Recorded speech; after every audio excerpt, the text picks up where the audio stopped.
ದೇವರು ಪ್ರೀತಿಸುವ ಪ್ರೀತಿಯ ಬಿಗ್ ಜೆ ಟಿ ವಿ ಪ್ರಿಯ ವೀಕ್ಷಕರಿಗೆ ನಮ್ಮ ಕರ್ತನಾದ ಯೇಸು ಕ್ರಿಸ್ತನ ಹೆಸರಿನಲ್ಲಿ ನಿಮ್ಮನ್ನು ವಂದಿಸಿ ಸ್ವಾಗತ ಬಯಸ್ತಿದ್ದೇವೆ. ಬನ್ನಿರಿ, ಇಂದು ನಾವು ದೇವರ ವಾಕ್ಯವನ್ನು ಅಧ್ಯಯನ ಮಾಡಿಕೊಳ್ಳೋಣ. ಯಾಕೆ ದೇವರ ವಾಕ್ಯವನ್ನು ಅಧ್ಯಯನ ಮಾಡಿಕೊಳ್ಳಬೇಕು ಎಂಬುದಕ್ಕೆ ಅನೇಕ ಕಾರಣಗಳಿದೆ. ಆದರೆ ಕೀರ್ತನೆ 78ನೇ ಅಧ್ಯಾಯದಲ್ಲಿ ಇರುವಂಥ ಕಾರಣ ಬಹಳ ಶಕ್ತಿಯುತವಾದಂಥ ಒಂದು ಕಾರಣವಾಗಿದೆ. ಅದಾದ ನಂತರ ನಾವು 82ನೇ ಕೀರ್ತನೆಯನ್ನು ಅಧ್ಯಯನ ಮಾಡಿಕೊಳ್ಳಲಿಕ್ಕಿದ್ದೇವೆ. 82ನೇ ಕೀರ್ತನೆಯನ್ನು ನೋಡಿಕೊಳ್ಳೋದಕ್ಕೆ ಮುಂಚಿತವಾಗಿ ಯಾಕೆ ದೇವರ ವಾಕ್ಯವನ್ನು ಅಧ್ಯಯನ ಮಾಡಬೇಕು ಎಂಬುದಕ್ಕೆ ಕಾರಣ, ಯಾಕೆ ದಿನಾಲೂ ಒಂದೊಂದು ನಾವು ಅಧ್ಯಯನ ಮಾಡಬೇಕು ಎಂಬುದಕ್ಕೆ, ದೇವರ ವಾಕ್ಯವನ್ನು ಯಾಕೆ ನಾವು ಸ್ಟಡಿ ಮಾಡಬೇಕು, ದೇವರ ವಾಕ್ಯಕ್ಕೆ ಯಾಕೆ ನಾವು ಕಲಿಬೇಕು ಎಂಬುದಕ್ಕೆ ಒಳ್ಳೆಯ ಒಂದು ಕಾರಣ ನಾನು ಕೊಡ್ತೀನಿ. ಇದು ನನ್ನ ಕಾರಣವಲ್ಲ, ಇದು ನಮ್ಮ ಕರ್ತನಾದ ಯೇಸು ಕ್ರಿಸ್ತನ ಮುಖಾಂತರವಾಗಿ ಕೊಡಲ್ಪಟ್ಟಂಥ ಒಂದು ಕಾರಣ. ಅದೇನೆಂದರೆ ಯೋಹಾನ 5:39, ಶಾಸ್ತ್ರಗಳನ್ನು ಹುಡುಕಿರಿ, ಅವು ನನ್ನ ವಿಷಯವಾಗಿ ಸಾಕ್ಷಿ ಕೊಡ್ತದೆಂಬುದಾಗಿ ಹೇಳಿದ್ದಾನೆ. ಆದರೆ ತಂದೆಯಾದ ದೇವರು ಕೊಡುವಂಥ ಕಾರಣ ಕೀರ್ತನೆಯಲ್ಲಿ 78ನೇ ಕೀರ್ತನೆಯಲ್ಲಿ ಇದೆ. ಅದೇನಂತೇಳಿದರೆ, ನೀವು ಏನು ಮಾಡಬೇಕು, ದೇವರ ವಾಕ್ಯವನ್ನು ನಿಮ್ಮ ಮಕ್ಕಳಿಗೆ ಹೇಳಿಕೊಡಬೇಕು ಎಂಬುದಾಗಿ 5, 6, 7 ವಚನಗಳಲ್ಲಿ ತಂದೆ ದೇವರು ಹೇಳಿದ್ದಾನೆ. ನೀವು ನಿಮ್ಮ ಮಕ್ಕಳಿಗೆ ದೇವರ ವಾಕ್ಯ ಹೇಳಿಕೊಡಬೇಕು. ಇದರಿಂದ ಅವರು, ಅವರ ಮಕ್ಕಳು ಮತ್ತು ತಮ್ಮ ಮಕ್ಕಳು ಮತ್ತು ಮೊಮ್ಮಕ್ಕಳು, ಈ ರೀತಿಯಾಗಿ 4 ತಲೆಮಾರುಗಳು, ಹೌದು, ನಿಮ್ಮ ಮಕ್ಕಳಿಗೆ ಹೇಳಿಕೊಡ್ರಿ ಮತ್ತು ಅವರ ಮಕ್ಕಳು ಅವುಗಳನ್ನು ತಮ್ಮ ಮಕ್ಕಳು ಮೊಮ್ಮಕ್ಕಳಿಗೆ ಹೇಳಿಕೊಡ್ಬೇಕು. ಎಂಥ ಒಂದು ಮಾತು ನೋಡ್ರಿ. ಹೌದು, ದೇವರ ವಾಕ್ಯವನ್ನು ನಾವು ಮಕ್ಕಳಿಗೂ ಮೊಮ್ಮಕ್ಕಳಿಗೂ ಹೇಳಿಕೊಡ್ತಾ ಇರಬೇಕು ಎಂಬಂಥದ್ದು ದೇವರ ಒಂದು ಚಿತ್ತ, ದೇವರ ಒಂದು ಆಶೆ, ದೇವರ ಒಂದು ಆಜ್ಞೆ. ಸರಿ, ಯಾಕೆ ದೇವ್ರ ವಾಕ್ಯವನ್ನು ಅಧ್ಯಯನ ಮಾಡಬೇಕು? 4 ಕಾರಣಗಳನ್ನು ದೇವರು ಕೊಡ್ತಾರೆ. ಅದೇನೆಂದರೆ, ನಿಮ್ಮ ಮಕ್ಕಳು ಮೊಂಡರಾಗಬಾರ್ದು, ನಿಮ್ಮ ಮಕ್ಕಳು ಅವಿದ್ಯರಾಗಬಾರ್ದು, ನಿಮ್ಮ ಮಕ್ಕಳು ಚಪಲಚಿತ್ತರಾಗಬಾರ್ದು, ನಿಮ್ಮ ಮಕ್ಕಳು ದೇವದ್ರೋಹಿಗಳಾಗಬಾರ್ದು ಎಂಬ 4 ಕಾರಣಕ್ಕಾಗಿ ಬೈಬಲ್ ಅಧ್ಯಯನ ಮಾಡಬೇಕು. ತಂದೆ ತಾಯಿಗಳು ಬೈಬಲ್ ಅಧ್ಯಯನ ಮಾಡದಿದ್ದರೆ, ಮಕ್ಕಳಿಗೆ ಹೇಳ್ಕೊಡದಿದ್ದರೆ ಏನಾಗ್ತದೆ? ಮಕ್ಕಳು ಚಪಲಚಿತ್ತರಾಗ್ತಾರೆ, ಮಕ್ಕಳು ಮೊಂಡರಾಗ್ತಾರೆ, ಮಕ್ಕಳು ಅವಿದ್ಯರಾಗ್ತಾರೆ, ಮಕ್ಕಳು ದೇವ ದ್ರೋಹಿಗಳಾಗ್ತಾರೆ. ಆದರೆ ದೇವರ ವಾಕ್ಯವನ್ನು ಮಕ್ಕಳಿಗೆ ಹೇಳಿಕೊಟ್ರೆ ಏನಾಗ್ತಾರೆ?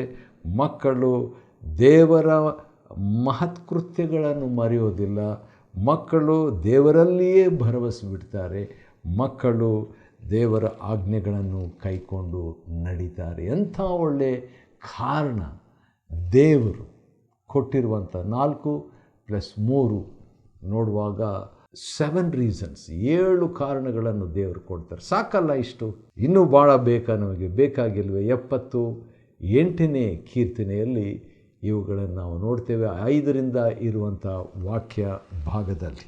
ಆದ ಕಾರಣ ಇವತ್ತು ನಾವು ಕೀರ್ತನೆ 82ನೇ ಅಧ್ಯಾಯವನ್ನು ಅಧ್ಯಯನ ಮಾಡಿಕೊಳ್ಳಲಿಕ್ಕಿದ್ದೇವೆ. 82ನೇ ಕೀರ್ತನೆಯನ್ನು, ಇದು ಕೂಡ ಆಸಾಫನ ಕೀರ್ತನೆ, 10ನೇ ಕೀರ್ತನೆ ಆಗಿದೆ.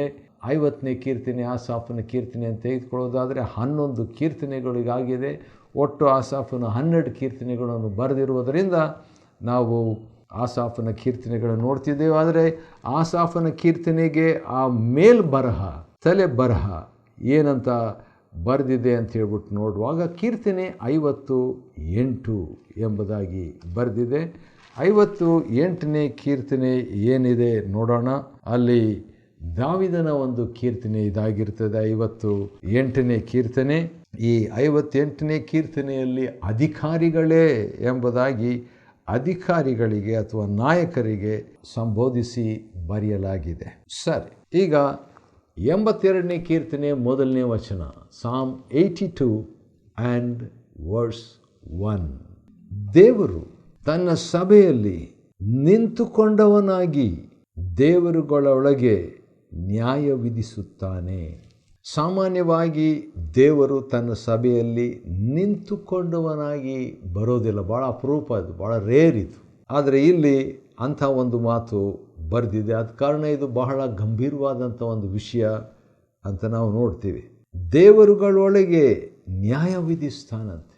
ದೇವರುಗಳು ಎಂಬುದಾಗಿ ಹೇಳ್ಬೋದು, ಅಥವಾ ದೇವ ಜನರು ಅಂತ ಹೇಳ್ಬೋದು, ಅಥವಾ ನಾಯಕರುಗಳು ಅಂತ ಹೇಳ್ಬೋದು, ಅಥವಾ ತಾವು ದೇವರುಗಳು ಎಂಬುದಾಗಿ ಹಕ್ಕು ಸಾಧಿಸುವಂಥವರು ಎಂಬುದಾಗಿ ಹೇಳ್ಬೋದು. ಈ ರೀತಿಯಾಗಿ 4-5 ಅರ್ಥಗಳಿವೆ ದೇವರುಗಳು ಎಂಬುದಾಗಿ ಹೇಳುವಾಗ. ದೇವರುಗಳು ಅಂತ ಹೇಳುವಾಗ ದೇವರ ಮಕ್ಕಳು ಅಂತ ಆಗುತ್ತೆ, ದೇವ ಜನರು ಮತ್ತು ನಾಯಕರುಗಳು ಅಂತ ಆಗ್ತದೆ, ಮತ್ತು ದೇವರುಗಳು ಎಂಬುದಾಗಿ ಹಕ್ಕು ಸಾಧಿಸುವಂಥ ವ್ಯಕ್ತಿಗಳು ಅಂತ ಆಗ್ತದೆ, ಮತ್ತು ದುರಾತ್ಮಗಳು ಕೂಡ ಆಗುತ್ತವೆ. ಸರಿ, ಇರಲಿ. ಒಟ್ಟು ದೇವರು ತನ್ನ ಸಭೆಯಲ್ಲಿ ನಿಂತುಕೊಂಡವನಾಗಿ ನ್ಯಾಯ ವಿಧಿಸ್ತಾ ಇದ್ದಾರೆ. ಏನಂತ? ನೀವು ಅನ್ಯಾಯವಾಗಿ ತೀರ್ಪು ಕೊಡುವುದು, ದುಷ್ಟರಿಗೆ ಮುಖದಾಕ್ಷಿಣ್ಯ ತೋರಿಸುವುದು ಇನ್ನೆಷ್ಟರವರೆಗೆ? ಇದೇ ಒಂದು ಮಾತು 58ನೇ ಕೀರ್ತನೆಯಲ್ಲಿ ಅದೇ ರೀತಿಯಾಗಿ ಬರ್ತದೆ. ಅದನ್ನು ಕೂಡ ನಾವು ನೋಡಿಕೊಳ್ಳೋಣ.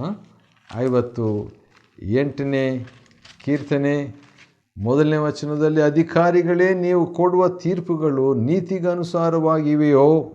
ಜನರ ವ್ಯಾಜ್ಯಗಳನ್ನು ಯಥಾರ್ಥವಾಗಿ ಬಗೆಹರಿಸುವುದುಂಟೋ? ನೋಡಿ, ಹಾಗಾದರೆ ಇದು ಅಧಿಕಾರಿಗಳಿಗೆ ಎಂಬುದಾಗಿ ಕೂಡ ಒಂದು ಅರ್ಥ ಆಗುತ್ತೆ. ಸರಿ, ಮುಖದಾಕ್ಷಿಣ್ಯ ಉಳ್ಳವರಾಗಿ ತೀರ್ಪು ಕೊಡುವುದು ದೇವರಿಗೆ ಇಷ್ಟ ಇಲ್ಲ. ದೇವರು ಪಕ್ಷಪಾತಿ ಅಲ್ಲ. ಆದ ಕಾರಣ ಆತನ ಪರವಾಗಿ ಅಧಿಕಾರ ಸ್ಥಾಪಿಸುವಂಥವರು, ಆಳಿಕೆ ಮಾಡುವಂಥವರು ನಾಯಕರು, ಆತ್ಮಿಕ ನಾಯಕರಿರ್ಬೋದು, ಅದು ಜನರ ಮೇಲೆ ನಾಯಕರಾಗಿರುವಂಥವರು, ಸಮಾಜ ನಾಯಕರು, ರಾಜಕೀಯ ನಾಯಕರು, ಯಾರೇ ಆಗಿರ್ಬೋದು. ಆದರೂ ಕೂಡ ಮುಖದಾಕ್ಷಿಣ್ಯವುಳ್ಳವರಾಗಿರುವಂಥದ್ದು ದೇವರಿಗೆ ಇಷ್ಟ ಇಲ್ಲ. ಅದು ಬಹಳ ಪ್ರಾಮುಖ್ಯವಾದದ್ದು. ಯಾಕಂತೇಳಿದರೆ ಈ ಒಂದು ಮಾತನ್ನು ಯೋಚನೆ ಮಾಡುವಾಗ ಪೌಲನು ಹೇಳಿದಂಥ ಒಂದು ಮಾತು ನನಗೆ ನೆನಪಿಗೆ ಬರ್ತಾ ಇದೆ. ಅದು ಗಲಾತ್ಯದವರಿಗೆ ಬರೆದ ಪತ್ರಿಕೆ 1ನೇ ಅಧ್ಯಾಯದಲ್ಲಿರುವಂಥ ಒಂದು ಮಾತು. ಭಾಳ ಕೆಲವು ವರ್ಷಗಳ ಹಿಂದೆ ಅದು ನನಗೆ ಬಹಳ ಪ್ರಯೋಜನಕರವಾಗಿತ್ತು. ಒಬ್ಬ ಭಕ್ತಿವಂತ ವ್ಯಕ್ತಿ, ಅವರ ಹೆಸರು ಏನಂದರೆ ಎಲಿಯಾಸ್ ಅಸ್ಲಾಕ್ಸನ್ ಅಂತ ಹೇಳಿಬಿಟ್ಟು, ನಾರ್ವೆ ದೇಶದ ದೇವಜನರು. ಆ ಭಕ್ತರು ಹೇಳಿದಂಥ ಒಂದು ಮಾತು ಮತ್ತು ಅವರಿಗೆ ಮೆಚ್ಚಿನ ಒಂದು ವಾಕ್ಯ ಇದಾಗಿದೆ. ಅದು ಯಾವುದಂದರೆ ಗಲಾತ್ಯ 1 ಮತ್ತು 10ನೇ ವಚನದಲ್ಲಿರುವಂಥದ್ದು. ಏನಿದೆ ನೋಡೋಣ ಬನ್ನಿರಿ. ನಾನೀಗ ಯಾರನ್ನು ಹೋಲಿಸಿಕೊಳ್ಳುತ್ತಾ ಇದ್ದೇನೆ? ಪೌಲನು ಮಾತಾಡೋದು. Galatia 1:10, Galatians chapter 1:10. ನಾನು ಈಗ ಯಾರನ್ನು ಹೋಲಿಸಿಕೊಳ್ಳುತ್ತಾ ಇದ್ದೇನೆ? ನಾನೀಗ ಯಾರನ್ನು ಹೋಲಿಸಿಕೊಳ್ಳುತ್ತಾ ಇದ್ದೇನೆ? ಮನುಷ್ಯರನ್ನು, ದೇವರನ್ನು? ನಾನು ಮನುಷ್ಯರನ್ನು ಮೆಚ್ಚಿಸುವುದಕ್ಕೆ ಪ್ರಯತ್ನಿಸುತ್ತಾ ಇದ್ದೇನೋ? ಪ್ರಶ್ನೆ. ಇನ್ನೂ ಮನುಷ್ಯರನ್ನು ಮೆಚ್ಚಿಸುವವನಾಗಿದ್ದರೆ ನಾನು ಕ್ರಿಸ್ತನ ದಾಸನಲ್ಲ. ಯಾರ್ಯಾರು ಮನುಷ್ಯರನ್ನು ಮೆಚ್ಚಿಸುವಂಥವರಾಗಿದ್ದಾರೆ ಅಂಥವರು ದೇವರ ಸೇವಕರಲ್ಲ ಎಂಬುದಾಗಿ ದೇವರ ಸೇವಕನಾದಂಥ ಪೌಲನು ಹೇಳುವಂಥ ಮಾತು. ಆದ ಕಾರಣ ಇಲ್ಲಿ ದುಷ್ಟರಿಗೆ ಮುಖದಾಕ್ಷಿಣ್ಯ ತೋರಿಸುವುದು ಇನ್ನೆಷ್ಟರವರೆಗೆ ಇವರು ತೋರಿಸ್ತಾ ಇದ್ದರು, ನಾಯಕರು, ಅಧಿಕಾರಿಗಳು. ಆದ ಕಾರಣ ದೇವರು ಅದನ್ನು ಖಂಡಿಸುವಂಥದ್ದನ್ನು ನಾವಿಲ್ಲಿ ನೋಡ್ತೇವೆ. ಕೀರ್ತನೆ 82 3ನೇ ವಚನ, ಕುಗ್ಗಿದವರ ಮತ್ತು ಅನಾಥರ ನ್ಯಾಯವನ್ನು ಸ್ಥಾಪಿಸಿರಿ. ದೇವರು ಕುಗ್ಗಿದವರ ಅಥವಾ ಬಡವರ ಅಥವಾ ದಬ್ಬಾಳಿಕೆಯಾದಂಥವರ ಅಥವಾ ಬಾಧೆಗೆ ಒಳಪಟ್ಟಂಥವರ ಮತ್ತು ಅನಾಥರ ನ್ಯಾಯ ಬಹಳಷ್ಟು ಇಷ್ಟಪಡ್ತಾರೆ.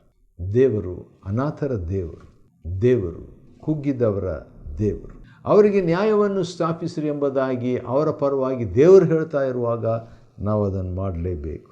ದುಃಖಿತರ ಮತ್ತು ದರಿದ್ರರ ನೀತಿಯನ್ನು ಉಳಿಸಿರಿ. ದುಃಖಿತರ, ದರಿದ್ರರ ನೀತಿಯನ್ನು. ಹಾಗಾದರೆ 4 ವಿಧವಾದ ಜನರ ಬಗ್ಗೆ ದೇವರು ಇಲ್ಲಿ ಅವರ ಪರವಾಗಿ ಮಾತಾಡ್ತಾ ಇದ್ದಾರೆ. ಕುಗ್ಗಿದವರು, ಅನಾಥರು, ದುಃಖಿತರು, ದರಿದ್ರರು. ದರಿದ್ರರು ಅಂತ ಹೇಳುವಾಗ ಬಡವರು ಅಂತ ತಗೊಳ್ಳೋಣ. ಅವರ ನೀತಿ ನ್ಯಾಯ ಸ್ಥಾಪಿಸಬೇಕು, ಉಳಿಸಬೇಕು ಎಂಬುದು ದೇವರ ಚಿತ್ತ, ದೇವರ ಇಷ್ಟ. ಯಾಕೆ ಅಂತ ಹೇಳಿದರೆ, ಕುಗ್ಗಿದವರನ್ನು ಬಡವರನ್ನು ದುಷ್ಟರ ಕೈಯಿಂದ ಬಿಡಿಸಿ ರಕ್ಷಿಸಿರಿ. ರಕ್ಷಕನ ಬಗ್ಗೆ ಮತ್ತೆ ಅಲ್ಲಿ ನಾವು ನೋಡ್ತೇವೆ. 4ನೇ ವಚನದಲ್ಲಿ 82:4 ಕೀರ್ತನೆ 5ನೇ ವಚನದಲ್ಲಿ, ಇವರು ಬುದ್ಧಿಹೀನರು ವಿವೇಕ ಶೂನ್ಯರು ಆಗಿ ಅಂಧಕಾರದಲ್ಲಿ ಅಲೆಯುತ್ತಾರೆ. ಯಾರು ಎಂಬುದಾಗಿ ಅಲ್ಲಿ ಬರೆದಿಲ್ಲ, ಆದರೆ ನಾವು ಸಂದರ್ಭದಲ್ಲಿ ತಿಳ್ಕೊಳ್ಬೋದು.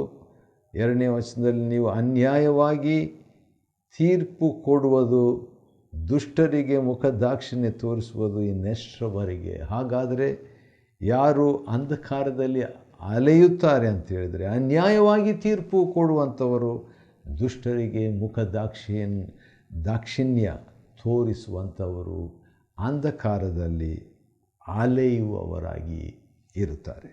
ಭೂಮಿಯ ಅಸ್ಥಿವಾರಗಳೆಲ್ಲ ಕದಲುತ್ತವೆ ಎಂಬುದಾಗಿ ಹೇಳುವಾಗ, ಭೂಮಿಯ ಅಸ್ಥಿವಾರ ದೇವರ ವಾಕ್ಯ ಕದಲುತ್ತದೆ ಎಂಬುದಾಗಿ ಹೇಳುವಾಗ, ಒಂದು ರೀತಿಯಿಂದ ದೇವರ ವಾಕ್ಯ ನಿರಂತರವಾದದ್ದು, ಅದು ಕದಲೋದಕ್ಕೆ ಚಾನ್ಸ್ ಇಲ್ಲ. ಆದರೆ ದೇವರ ವಾಕ್ಯವನ್ನು ನಾವು ದುರುಪಯೋಗ ಮಾಡಿಕೊಳ್ಳುವಂಥದ್ದನ್ನು ಇದು ಸೂಚಿಸ್ತದೆ. ಅದಕ್ಕೆ ಒಂದು ಉದಾಹರಣೆಯನ್ನು 6ನೇ ವಚನದಲ್ಲಿ ನಾವು ನೋಡ್ತೇವೆ. ಕೀರ್ತನೆ 82:6, ನೀವು ದೇವರುಗಳು, ಎಲ್ಲರೂ ಪರಾತ್ಪರನ ಮಕ್ಕಳು ಎಂದು ನಾನು ಹೇಳಿದೆನು. ಒಂದು ಕಡೆ ನೀವು ದೇವರುಗಳು, ಇನ್ನೊಂದು ಕಡೆ ಎಲ್ಲರೂ ಪರಾತ್ಪರನ ಮಕ್ಕಳು. ದೇವರುಗಳು ಬಹುವಚನ, ಪರಾತ್ಪರನ ಮಕ್ಕಳು, ಈ ಎರಡೂ ಸೇರಿಸಿದರೆ ಪರಾತ್ಪರನ ಮಕ್ಕಳು ದೇವರಂಥವರು. ಚಿಕ್ಕ ದೇವರುಗಳು ಪರಾತ್ಪರನ ಮಕ್ಕಳು ಅಂದರೆ ದೇವರ ಮಕ್ಕಳು ದೇವರುಗಳು. ದೇವರ ಮಕ್ಕಳು ದೇವರಂಥವರು. ಯಾವ ರೀತಿಯಾಗಿ ಒಂದು ನಾಯಿ ಮರಿ ನಾಯಿನೇ, ಕೋಳಿ ಮರಿ ಕೋಳಿನೇ, ಕುರಿ ಮರಿ ಕುರಿನೇ, ಮನುಷ್ಯರ ಮರಿಗಳು ಅಥವಾ ಮಕ್ಕಳು ಮನುಷ್ಯರೇ, ದೇವರ ಮಕ್ಕಳು ದೇವರುಗಳೇ ಎಂಬುದಾಗಿ. ಸರಿ, ಒಂದು ವೇಳೆ ಇದು ನಾವು ತೆಗೆದುಕೊಳ್ಳಿಕ್ಕೆ ಭಾಳ ಕಷ್ಟವಾಗಿರ್ಬೋದು, ಇದನ್ನು ಒಪ್ಪಿಕೊಳ್ಳಿಕ್ಕೆ ಭಾಳ ಕಷ್ಟವಾಗಿರ್ಬೋದು. ಹೌದು, ಕಷ್ಟಕರವಾದದ್ದು. ಆದರೆ ಯೋಹಾನ ಸುವಾರ್ತೆ 10ನೇ ಅಧ್ಯಾಯ ನಾವು ನೋಡೋದಾದರೆ ನಮಗೆ ಇನ್ನೂ ಸ್ಪಷ್ಟವಾಗಿ ಅರ್ಥ ಆಗುತ್ತೆ. ಒಂದು ದಿನ ಏನಾಯಿತು ಅಂತ ಹೇಳಿದ್ರೆ, ಯೋಹಾನ ಸುವಾರ್ತೆ 10ನೇ ಅಧ್ಯಾಯದಲ್ಲಿ ನಡೆದಂಥ ಒಂದು ಘಟನೆ. ನಮ್ಮ ಕರ್ತನಾದ ಯೇಸು ಕ್ರಿಸ್ತನು ಮತ್ತು ಕೆಲವು ಜನರು, ಯಾರು ಕೆಲವು ಜನರು ಅಂತ ಹೇಳುವಾಗ ಯೆಹೂದ್ಯರು, ಬಹುಶಃ ಅವರಲ್ಲಿ ಕೆಲವು ನಾಯಕರಿದ್ರಂತ ಕಾಣ್ತದೆ. ಯೆಹೂದ್ಯರು ನಮ್ಮ ಕರ್ತನಾದ ಯೇಸುವನ್ನು ಹೊಡೆದು ಕೊಲ್ಲಬೇಕಂತ ಹೇಳ್ಬಿಟ್ಟು ತಿರುಗಿ ಕಲ್ಲುಗಳನ್ನು ತಕ್ಕೊಂಡ್ರಂತೆ. 31ನೇ ವಚನ, ಜಾನ್ಸ್ ಗಾಸ್ಪಲ್ ಚಾಪ್ಟರ್ 10:31. ಆ ರೀತಿಯಾಗಿ ಅವರು ಕಲ್ಲು ತಕ್ಕೊಂಡು ಬರಲು ಯೇಸು ಅವರನ್ನು, ತಂದೆಯ ಕಡೆಯಿಂದ ಅನೇಕ ಒಳ್ಳೆಯ ಕ್ರಿಯೆಗಳನ್ನು ನಿಮಗೆ ತೋರಿಸಿದೆನು, ಅವುಗಳಲ್ಲಿ ಯಾವ ಕ್ರಿಯೆಯ ದೆಸೆಯಿಂದ ನನ್ನ ಮೇಲೆ ಕಲ್ಲೆಸೆಯುತ್ತೀರಿ? ಎಲ್ಲ ಒಳ್ಳೆಯ ಕೆಲಸ ತಂದೆಯ ಕಡೆಯಿಂದ, ದೇವ್ರ ಮುಖಾಂತರವಾಗಿ, ತಂದೆಯ ಸಹಾಯದಿಂದ, ತಂದೆನೇ ಮಾಡಿದ್ದು, ತಂದೆಯ ಕಡೆಯಿಂದ ನಿಮಗೆ ಎಷ್ಟೋ ಒಳ್ಳೆಯ ಕ್ರಿಯೆಗಳಾಗಿದೆ. ಅದರಲ್ಲಿ ಯಾವ ಕ್ರಿಯೆಗಳಿಗಾಗಿ ನೀವು ಕಲ್ಲು ಎಸೆಯುತ್ತೀರಿ ಎಂದು ಕೇಳಿದ್ದಕ್ಕೆ ಯೆಹೂದ್ಯರು, ಗಮನಿಸಿರಿ, ಯೋಹಾನ 10:33, ಯೆಹೂದ್ಯರು, ನಾವು ನಿನ್ನ ಮೇಲೆ ಕಲ್ಲೆಸೆಯುವುದು ಒಳ್ಳೆ ಕಾರ್ಯದ ದೆಸೆಯಿಂದ ಅಲ್ಲ, ತಂದೆ ಕಡೆಯಿಂದ ಒಳ್ಳೆ ಕ್ರಿಯೆಗಳು ನೀನು ಮಾಡಿದ್ದೆ, ಅದಕ್ಕಾಗಿ ನಾವು ಕಲ್ಲೆಸೆಯುತ್ತಾ ಇಲ್ಲ, ಬೇರೆ ಒಂದು ಕಾರಣ ಇದೆ ಅದಕ್ಕಾಗಿ ಅಂತ. ಯಾವ ಕಾರಣ ನೋಡೋಣ. ನಾವು ನಿನ್ನ ಮೇಲೆ ಕಲ್ಲೆಸೆಯುವುದು ಒಳ್ಳೆ ಕಾರ್ಯದ ದೆಸೆಯಿಂದ, ದೇವದೂಷಣೆಯ ದೆಸೆಯಿಂದಲೂ ನೀನು ಮನುಷ್ಯನಾಗಿದ್ದು ನಿನ್ನನ್ನು ನೀನೇ ದೇವರನ್ನಾಗಿ ಮಾಡಿಕೊಳ್ಳುವುದರ ದೆಸೆಯಿಂದಲೂ ನಿನ್ನ ಮೇಲೆ ಕಲ್ಲೆಸೆಯುತ್ತೇವೆ ಅಂದರು. ನಿನ್ನನ್ನು ನೀನು ದೇವರಂತ, ನೀನು ಮನುಷ್ಯನಾಗಿದ್ದೆ, ಆದರೆ ನಿನ್ನನ್ನು ದೇವರು ಮಾಡಿಕೊಂಡಿದೆಯಲ್ಲ, ಅದಕ್ಕಾಗಿ ನಾವು ಕಲ್ಲೆಸೆಯುತ್ತೀವಿ ಅಂತ ಹೇಳಿದಾಗ, ನಮ್ಮ ಕರ್ತನಾದ ಯೇಸು ಕ್ರಿಸ್ತನು ಈಗ ತಾನೇ ನಾವು ನೋಡ್ತಾ ಇರುವಂಥ ಕೀರ್ತನೆ 82ನೇ ಅಧ್ಯಾಯದ 6ನೇ ವಚನದಿಂದ ಇಲ್ಲಿ ಒಂದು ಮಾತನ್ನು ಯೋಹಾನ 10:34 ಹೇಳುವಂಥದ್ದನ್ನು ಗಮನಿಸಿದರೆ ಎಷ್ಟು ಚೆನ್ನಾಗಿದೆ ಅದು. ಅದಕ್ಕೆ ಯೇಸು, ಜಾನ್ 10:34, ಯೋಹಾನ 10:34, ಅದಕ್ಕೆ ಯೇಸು, ನೀವು ದೇವರುಗಳೇ, ನೀವು ದೇವರುಗಳೇ ಎಂದು ನಾನು ಹೇಳಿದೆನು ಎಂಬುದಾಗಿ ನಿಮ್ಮ ಧರ್ಮಶಾಸ್ತ್ರದಲ್ಲಿ ಬರೆದಿದೆಯಲ್ಲ. ಹೌದು, ನಿಮ್ಮ ಪವಿತ್ರ ಗ್ರಂಥದಲ್ಲಿ ಅಥವಾ ನಿಮ್ಮ ಕೀರ್ತನೆಯಲ್ಲಿ ಬರೆದಿದೆಯಲ್ಲ. ಏನಂತ ಬರೆದಿದೆ? ನೀವು ದೇವರುಗಳು ಎಂಬುದಾಗಿ ನಾನು ಹೇಳಿದೆನು. ಯಾರು ಹೇಳಿದ್ದು? ದೇವರು ಹೇಳಿದ್ದು, ಅಥವಾ ದೇವರ ವಾಕ್ಯ ಹೇಳಿದ್ದು ಅಂತ ತಗೋಬಹುದು. ಅಥವಾ ಆಸಾಫನು ಹೇಳಿದ್ದು. ಯಾಕೆ ಆಸಾಫನು ಹೇಳಿದ್ದು ಅಂತ ಹೇಳ್ತೀನಿ? 82ನೇ ಕೀರ್ತನೆಯ ಪ್ರಕಾರವಾಗಿ ಆಸಾಫನು ಪ್ರವಾದಿಯಾಗಿದ್ದನು, ದೇವರ ಪರವಾಗಿ ಆ ಮಾತನ್ನು ಹೇಳ್ತಾನೆ. ಅದನ್ನೇ ನಾವು ಯೋಹಾನ 10:34 ನೋಡ್ತೇವೆ, ಕೀರ್ತನೆ 82:6 ನೋಡ್ತೇವೆ. ಹಾಗಾದರೆ ಯೇಸು ಕ್ರಿಸ್ತನ ಬಗ್ಗೆ ಅಲ್ಲಿ ನೋಡ್ತೇವೆ. ಪ್ರತಿ ಕೀರ್ತನೆಯಲ್ಲಿ ಯೇಸು ಕ್ರಿಸ್ತನ ಬಗ್ಗೆ ಏನಾದರೂ ಒಂದು ಇದ್ದೇ ಇರ್ತದೆ. 82ನೇ ಕೀರ್ತನೆ ಮತ್ತು ಕೊನೆಯ ವಚನ, 8ನೇ ವಚನ, ದೇವರೇ ಏಳು, ಭೂಲೋಕದಲ್ಲಿ ನ್ಯಾಯವನ್ನು ಸ್ಥಾಪಿಸು, ನೀನು ಎಲ್ಲ ಜನಾಂಗಗಳ ಒಡೆಯನು ಅಲ್ಲವೇ? ನೀನು ಎಲ್ಲ ಜನಾಂಗಗಳ ಒಡೆಯನು ಅಲ್ಲವೋ? ವಾವ್, ಹೌದು, ದೇವರು ಎಲ್ಲ ದೇಶಗಳ ಒಡೆಯನಾಗಿರುವಂತೆ ದೇವರು ಸಹಾಯ ಮಾಡಲಿ. ಹೌದು, ಇಂಥ ಒಂದು ಅನುಭವ ನಿಜವಾಗಿ ಮುಂದೆ ನಡಿಲಿಕ್ಕುಂಟು. ಒಡೆಯನೆಂದು ಆರಿಕೆ ಮಾಡುವಂಥ ಜನಾಂಗ. 82ನೇ ಕೀರ್ತನೆಯನ್ನು ನಾವು ಅಧ್ಯಯನ ಮಾಡಿಕೊಳ್ಳುವಂತೆ ದೇವರು ಕೊಟ್ಟ ಕೃಪೆಗಾಗಿ ಆತನಿಗೆ ಸ್ತೋತ್ರವಾಗಲಿ. ದೇವರು ನಿಮ್ಮನ್ನು ಆಶೀರ್ವದಿಸಲಿ.